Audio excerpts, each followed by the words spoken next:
Hello, treasure seekers out there, and guess what? We've got another hunt today. Today we're doing another new hunt, something I haven't done yet. It's dime time, everybody.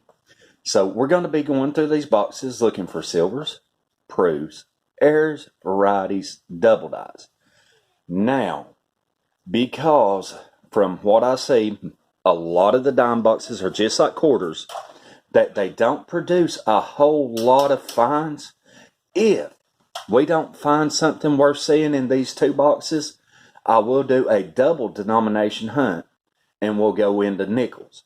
Now, I am hoping that we do find something in these, but generally from what I've seen, these are a lot like the quarters. They are hit and miss, and because I'm very limited on how many boxes I can get, this is all the dimes I could pick up this week. So we're going to hunt these two boxes. If we don't find anything in these two boxes, well, that's all right. We'll just come back and do some nickels. All right, everybody, I'm going to shut it down. I'm going to go ahead and break into box one. Y'all won't see me again until we have our first find. Y'all, I hope you enjoy this one.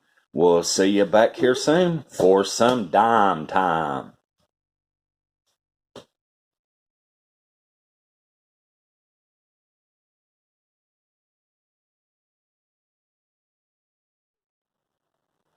All right, everybody. Finally, we are back. Now, with a find, nope. Whole box, zero finds, big skunker. But I really expected this on dimes from what I've seen. Dimes are a hard hunt, and that box absolutely was a hard hunt. There wasn't a lot of older dimes, a lot of newer, so it really made it a lot easier to go through. Dimes don't have a whole lot of varieties or double dies to look through. I've got about 7 here listed, and then the normal stuff. So we're hoping that this box will do a little better. Dime time, box number 2. Can we get something to show? And now remember, everybody, if I don't find anything in these, we will do a double denomination hunt. We'll break out the nickels next if there's nothing in this. So we will have a find today, whether it be nickels or dimes. But I'm going to close it down. We're going to get in this second box. Remember, if I have anything worth showing, anything whatsoever, I'll bring yous back. You'll get to see the roll. If not, when we come back, we'll break in the nickel box. Box number 3. Hopefully we'll get some silver there. Anything. But only time and unrolling will tell. So, treasure hunters, until we see you next time, stay golden.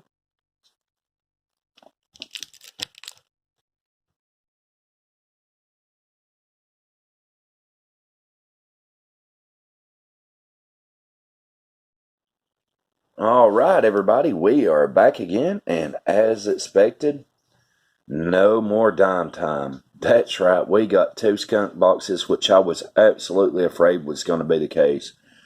From what I've seen, dimes are another tough hunt, and the finds are few and far between. I would have ended up with 4 boxes of dimes, but in these trying times, I got what I could get, and I was hoping to be able to get some finds out of it. But we do have a backup plan. We are going to hunt $200 in nickels. I'm pretty sure we'll get something in it. So I'm not going to keep on too long. Let's break into these nickels, see if we can find some silver, some proofs, some pre-59s. I'm learning a little more what to look for in my nickels, getting a little more knowledgeable, and a lot faster hunting. I've done a few boxes off camera, really had fun with them. Found a few silvers and about to get my book full except for the proofs. So let's see what we can find. We will be back with our first find. All right, treasure hunters. Our first time in, our first find. Did we find something good? Well, I don't know. What we are looking at, I am on roll number 26 right now. And what do I happen across? A 1939. Now, before we look at this, 1939D and 39S are both key dates. The 1939D was made in 5 million, 1939S made in 4 million. Now the 1939 Philly had about 12 million minted. Now this seems to be a very good 8 to a fine 12. So if it is a key date, we're looking at $1 or $2. Very cool. I haven't checked it. I thought we'd do that on camera. So without further ado, what do we have? It is the Philly. It's not the key date. But that had my heart racing. So this is not a key date, nor is it a semi-key date. There was 12 million of these minted. But this is my oldest nickel found yet. Put this one over here. Very excited. Even though we didn't get a key date, that was just cool. Now we have found quite a few older nickels. We found the 39. We've got 40. We've got 44s, 46s, 47s. We've got quite a few 50s. No key dates. None of the overmint marks. So thought I'd bring you in on this one. Hopefully was going to get a key date. Still very, very cool find. And this is one I know I haven't got in the book. So that'll give us a book spot filler. First find, roll number 26. At least first one to show. Can we get some silver out of this? Hey, we've still got some to hunt. And we will be back. Hello, everybody, and welcome back, all treasure hunters, young and old alike. Well, this is the roll that keeps on giving. We are on roll number 31, no silver. But going through, I happened to stumble upon a 1948. Now, 1948S is a semi-key date. Do we have it? Do we have the S? Denver. So close, so close. But that's not it. At the end of the roll, and this is, y'all, I am saying these at the same time you are, so I'm just as surprised as you are. 1951 has a key, semi-key. San Francisco Mint again. Do we have the 1951S? 1951 Philly. Strike 2. But wait, that's not it. Yet again. Third in. What do we have? Another 1948. All right, everybody. 1948 San Francisco is a semi-key date. What do we have? A Philly. Strike 3. But that's all right, everybody. This is the fourth one we've got to check for the key or semi-key. And we've got the 48 Denver. We've got the 48 Philly. Will we get the 48 San Francisco? Oh, I can't wait. All right. We've still got quite a few rolls to go, everybody. Maybe we'll get that semi-key to key. All right, we'll see you back here soon. All right, treasure hunters, we're back for another round. We are now on roll number 45. So 5 more rolls left, and we do have another find. This will be another one to check for a key date, the 1938. The key date is the 1938 Denver. So what we're looking for on this one is the Denver mint mark. Only Denver will do. What have we got? A Philly. So yet again, not another key date, but still really old nickel. Really proud to have it. Now, there was a few more finds that I didn't bring in on because they was reverse facing, and I already knew they wasn't the key date.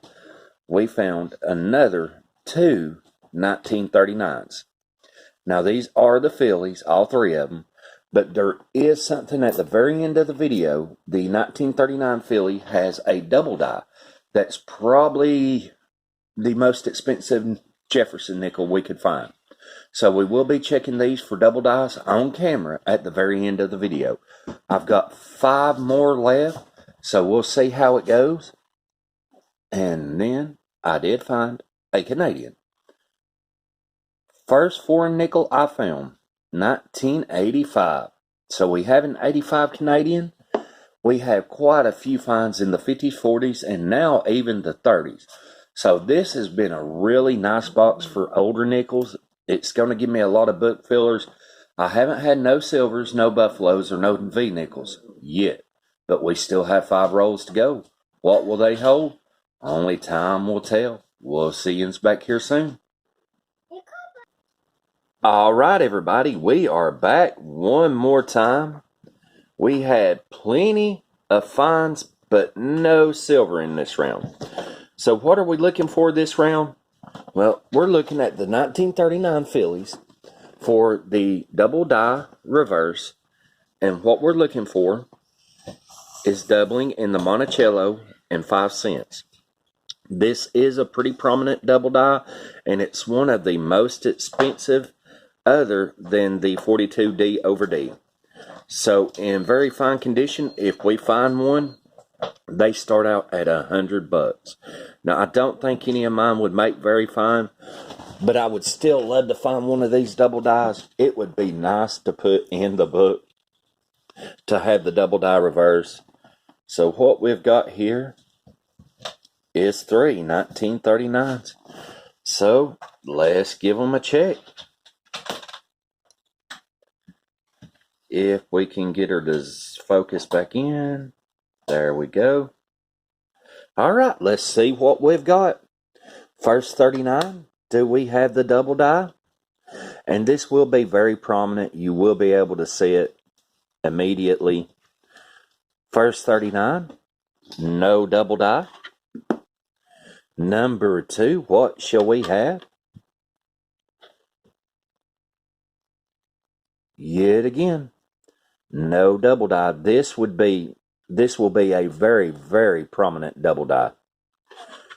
Very easy to see. Last and final 39, what do we have? Yet again, no double die. That's all right. It's still fun looking for them. We still got 3 1939s. And look at this, everybody. Look at all the finds out of this one. That is just absolutely amazing. Sorry about the shaky camera, everyone. So we had a pretty successful hunt, even though we didn't find no key dates, no semi-key dates, or no silver. We found quite a few in the 30s, 40s, and 50s, all the way up to 59. So I'm very happy with this hunt. And hey, we got one more box to go through. So I'll get this shut down. I will get all of this cleaned up. So when we come back, it'll be a new box, new finds. We'll see you back here soon, everybody.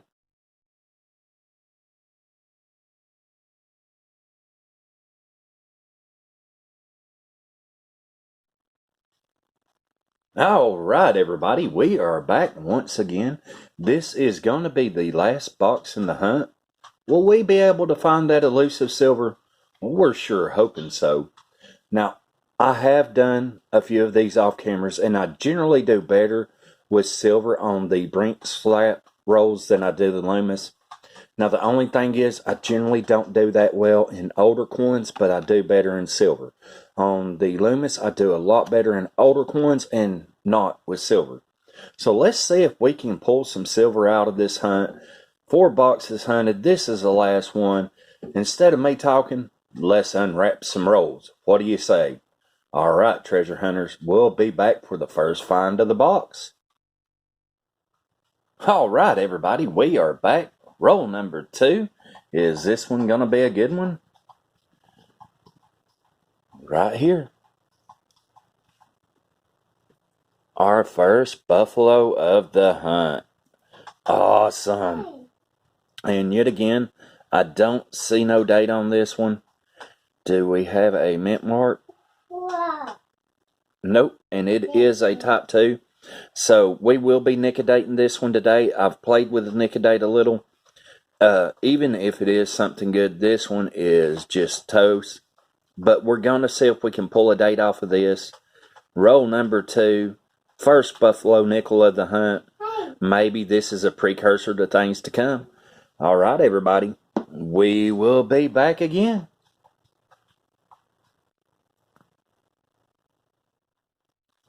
All right, treasure seekers. We are back yet again. We are on roll 27. Oh, wait a minute. Excuse me. Roll 26.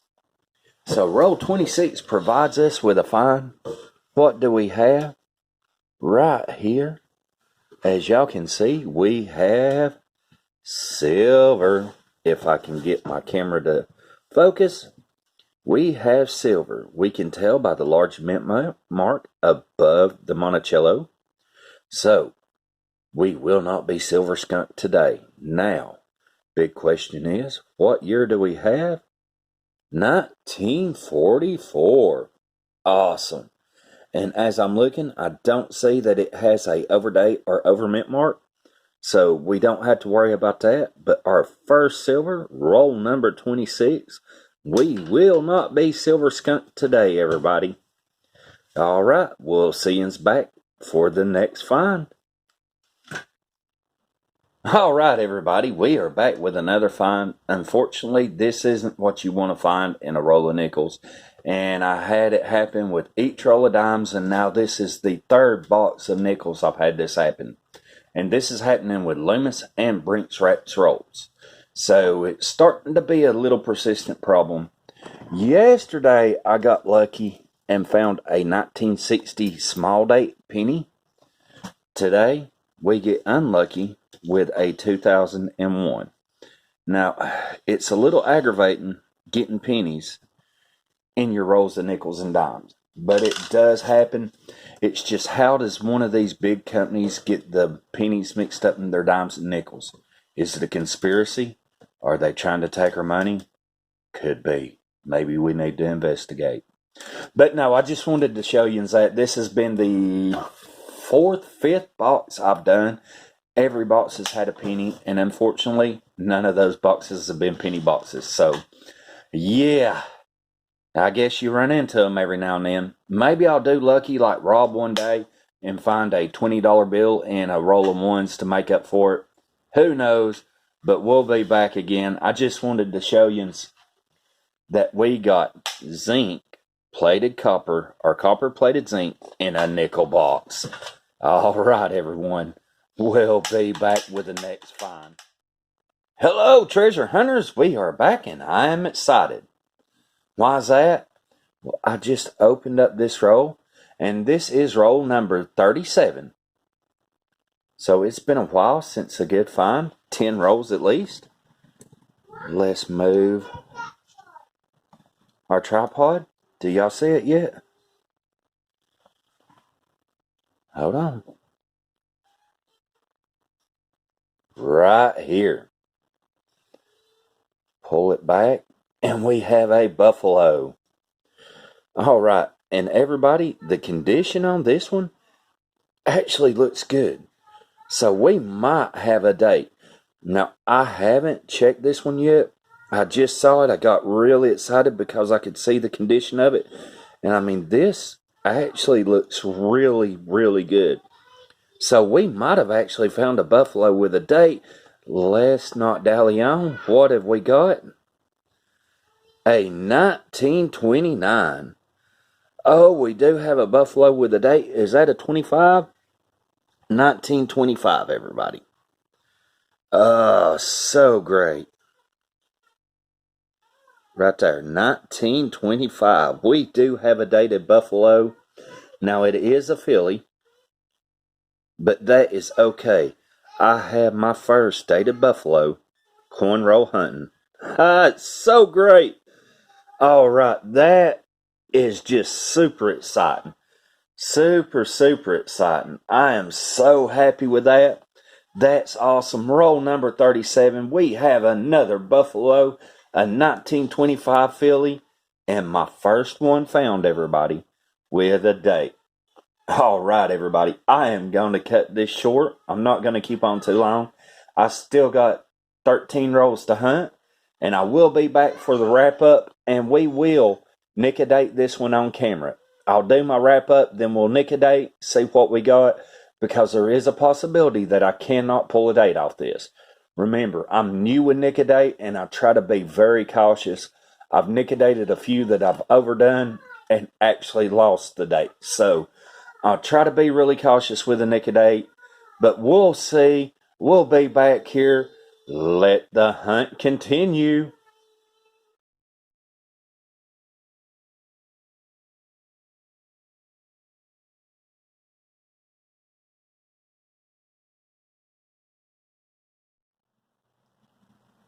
All right, treasure seekers, we are back. Now, I said I was going to nick a date this buffalo nickel after we done the wrap up, but I want to get it before just in case we've got an older date. That way we know exactly what we're working with and we know exactly the wrap up. Now, anybody watching, I haven't nickel-dated much. I've actually only nickel-dated a total of 7 nickels, 2 of which I either over nickel-dated or you just couldn't get a date. I'm not for sure. I've watched a lot of videos, but I am by no means a professional. Now, from videos I've watched, you can also use lemon juice, which is an acid, just like your nicodate. Big thing, when using nicodate, safety first. This is an acid. Therefore, always wear gloves. Now, one more thing here.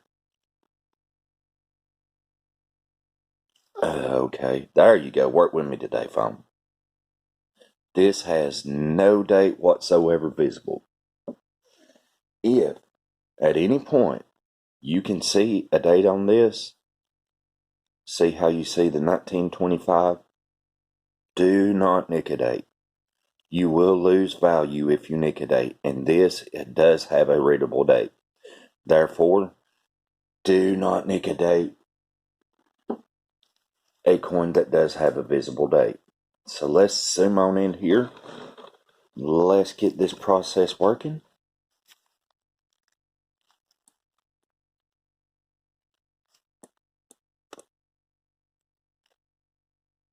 Alright, zoom out just a little. Focus, there we go. Alright, so here we go. We are definitely going to give this another shot. This is a very cool little process. So what we're going to do is just the smallest drop on the date area. We don't want too much. And as this eats away on the date, the nicodate will actually grow. So I usually give it just a little bit, and then I'll pull the nicodate and I'll re-nicodate if necessary. Generally, you get a date first go. I'm actually seeing a date come through this now.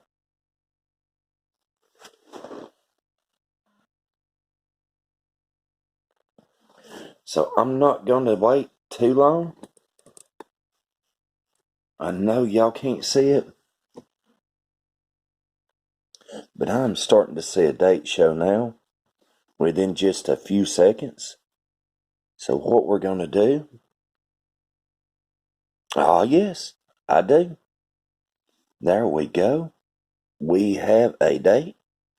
And I don't know if I can catch it on camera, but we're going to give it a shot.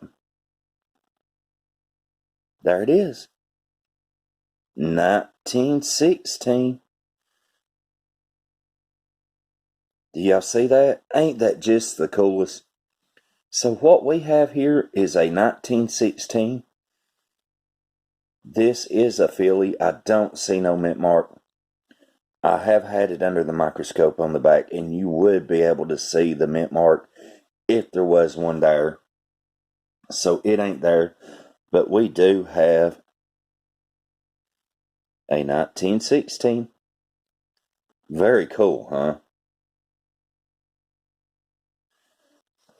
Alright, just as an experiment, we're going to add a drop for another second and see if we can pull this date even farther.